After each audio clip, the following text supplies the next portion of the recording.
Here I have VIVO V23, and today I'm going to show you how to clear cache from this device. So firstly you have to turn your device off, and after it turns off completely you have to hold down combination of keys, power key plus volume up at the same time for a couple of seconds like this.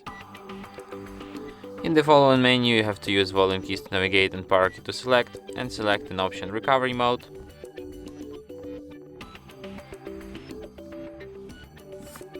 Here at the recovery mode, select an option clear data and then clear cache, and then confirm it, and tap return and restart your device, and it will be restarted as usual.